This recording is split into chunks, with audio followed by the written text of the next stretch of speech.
नमस्कार विद्यार्थी मित्रांनो, मी निलेश कांबळे बेसिक यूट्यूब चॅनलमध्ये तुमचं स्वागत करतो आहे। आज आपण पाहणार आहोत मॅथ फर्स्ट क्लास 10चं प्रॅक्टिस सेट 2.1।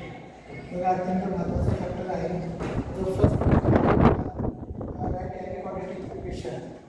तुम्हाला कोणत्याही क्वाड्रॅटिक इक्वेशन द्यायचं आहे तर आपण याच्यामध्ये याचा फर्स्ट एक्झाम्पल घेऊ शकतो की x² + 9x + 4 आपल्याला क्वेश्चन आपण कशाला बोलतो ज्याचं इंडेक्स 2 असेल त्या पद्धतीने आपण दुसरा एक्झाम्पल तयार करू शकतो y² + 3y - 5 0 अशा पद्धतीने आपण त्याला घेऊ शकतो। आता आपण सेकंड नंबर फर्स्ट बघूया। Decide which of the following are quadratic equation, म्हणजे आपल्याला क्वाड्रॅटिक इक्वेशन आहे का नाही हे ठरवायचं आहे।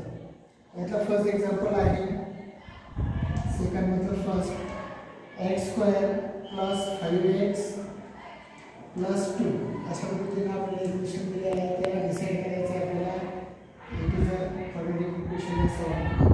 मग या ठिकाणी आपण याला it is a quadratic equation why because the equation x is a variable maximum index of 2 maximum index is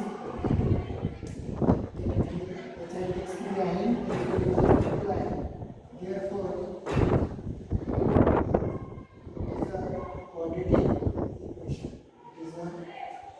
quadratic equation अशा पद्धतीने आपण लिहू शकतो। त्यानंतर सेकंड एक्झाम्पल आहे या ठिकाणी दिलेलं आहे y² = 5y - 10। आता हे जे इक्वेशन आहे क्वाड्रॅटिक इक्वेशन याला पहिले आपल्याला जनरल फॉर्ममध्ये लिहायचं आहे, म्हणजे ax² + bx + c = 0 या फॉर्ममध्ये लिहू आपण y² - 5y - 10 = 0। मग हे क्वाड्रॅटिक इक्वेशन आहे का नाही, कारण व्हेरिएबल काय या ठिकाणी y is a variable and maximum index is 2, therefore it is a quadratic equation, it is a quadratic equation। याचा थर्ड एक्झाम्पल आहे बघा y² + 1y = 2। आता हे क्वाड्रॅटिक इक्वेशन आहे का नाही आपण बघायचं। तर आपण याच्यावरून अंदाज लावू शकतो की या ठिकाणी y = 2 आहे, पण तसं नाही आहे ना। याला पहिले सॉल्व्ह करूया, म्हणजे इथं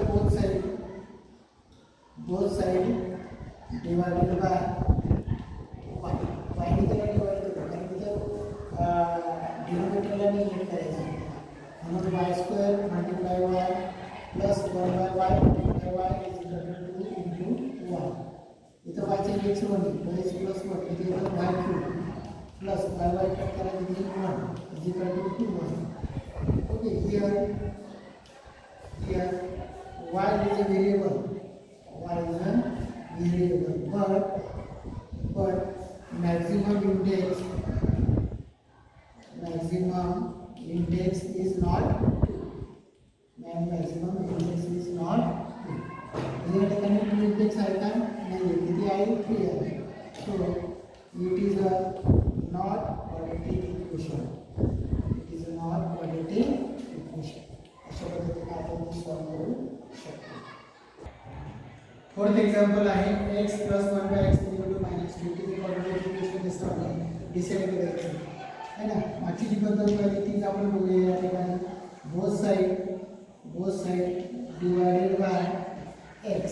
आता या ठिकाणी x डिवाइड करून x डिवाइड करू, x × x + 1/x × x = -2 × x का पावर 1 आहे 1 + 1 किती होतात 2, कारण इथे मल्टिप्लाय आहे प्लस x कॅन्सल करा 1 = -5x। याला आपल्याला जनरल फॉर्ममध्ये आणायचं आहे। जनरल फॉर्ममध्ये लिहूया आपण x² - x + 2x - 1 = 0 है ना। इथे आहे x variable, x is a variable and maximum index is 2, therefore it is a quadratic, it is a quadratic equation. अशा पद्धतीने आपण ते करू शकतो. एक नंबरचं एक्झाम्पल आहे m ब्रॅकेट m + 2 आणि m - 5 0. आता अशी इक्वेशन आपल्याला 5.7 साडेसातला आपल्याला झालेली आहे, वेगवेगळं झालेली आहे. त्याचा थोडा विचार करायचा. त्या ठिकाणी सिंपल म्हणजे बघा याला मल्टिप्लाय करायचं m - 5 + 2 ब्रॅकेटमध्ये पहिले m - 5 0. एकदम सिंपल आहे बघा. m × m काय m² minus 5 × m 5m plus 2 × m 2m plus minus minus 2 × 10 0. आता या ठिकाणी m² मायनस -5 प्लस 2 काय येणार -3m -2 0. Okay. Therefore m variable, m is a variable and maximum index is 2. Therefore it is a quadratic equation. It is a quadratic equation. अशा पद्धतीने आपण solve करू शकतो. 6 नंबरचा एक्झाम्पल आहे m³ + 3m² - 2 = 3. आता यार आपल्याला लगेच कळते की m चा क्यूब आहे म्हणजे it is not a quadratic equation. पण आपल्याला सिस्टमॅटिक स्टेप बाय स्टेप लिहायचं आहे. m³ - 3m³ + 3m² - 2 = 0. म्हणजे आपण त्या क्रमांकाला नाव द्यायला असं लिहिलं आहे ना. त्याच्यामध्ये वन व्हेरिएबल वन कोएफिशिएंट आहे 1 - 3 -2m³ प्लस 3m² - 2 = 0 है ना. m is a variable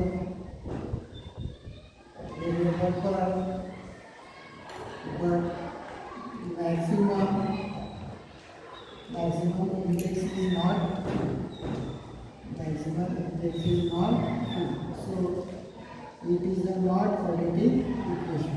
It is a not quadratic equation. First मध्ये सांगायचं पाहिजे आहे.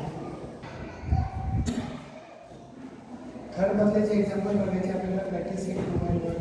Right the following quadratic equation in a form ax² + bx + c = 0. Write the value of a, b, c for each equation.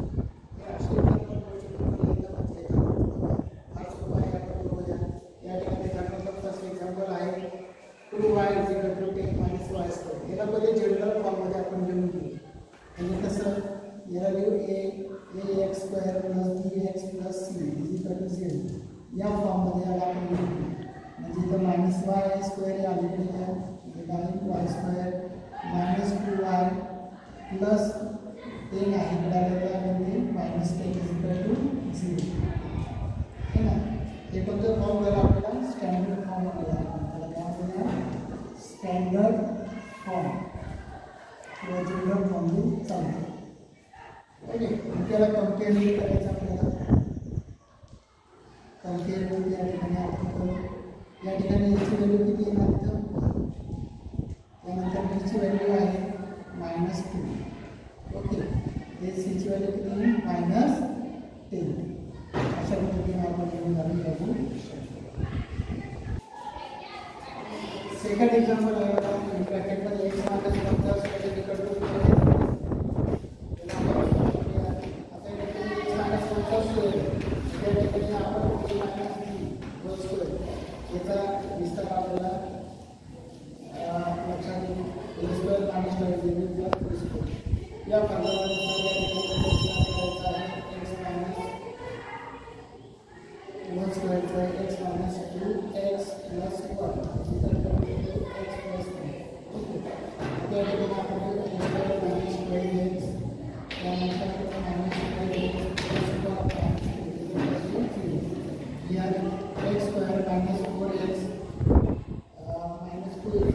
0. या ठिकाणी ax² + 3x + 2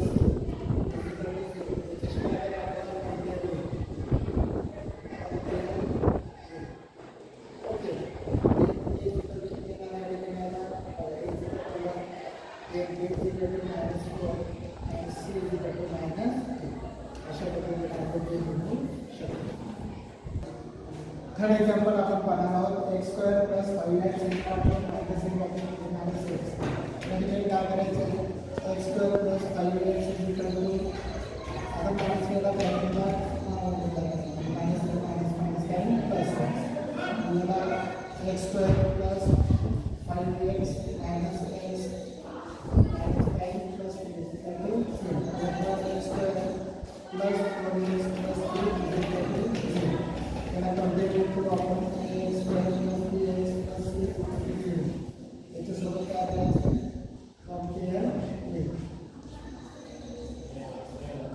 करतो a equal to 1 b equal to 4 c equal to 5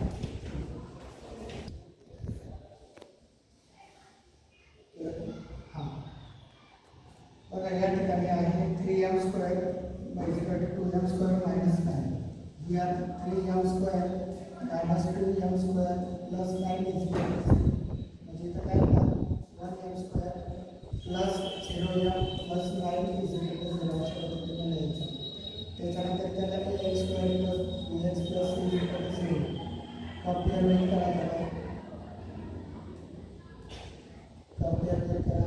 a is equal to 1 therefore b is equal to 0 and c is equal to 1 अशा पद्धतीने आपण लिहू या ठिकाणी आहे tm ब्रॅकेटमध्ये 3 प्लस 6 ब्रॅकेटमध्ये इक्वल टू -5 या पिरियडला मल्टिप्लाय करा 3p plus 6p square is equal to -5 याला जनरलमध्ये लिहू आपण 6p square plus 3p plus 5 is equal to 0 therefore ax square plus bx plus c is equal to 0 याच्याशी कंपेअर करून a is equal to आपण लिहू शकतो 6 b is equal to 3 and c is equal to 5 अशा पद्धतीने आपण लिहू बरोबर हां बघा x square minus 9 is equal to 13 अशा पद्धतीने एक्झाम्पल आहे x square minus 9 minus 13 is equal to 0 therefore x square minus 22 is equal to 0 याच्यामधले जे 0x या ठिकाणी आपण लिहू म्हणजे काय x square plus 0x minus 1 is equal to 0 compare करू ax square plus bx plus c is equal to 0 compare करू या ठिकाणी a is equal to 1 b is equal to 0 and c is equal to -2 अशा पद्धतीने आपण 2.1 मध्ये तिसऱ्या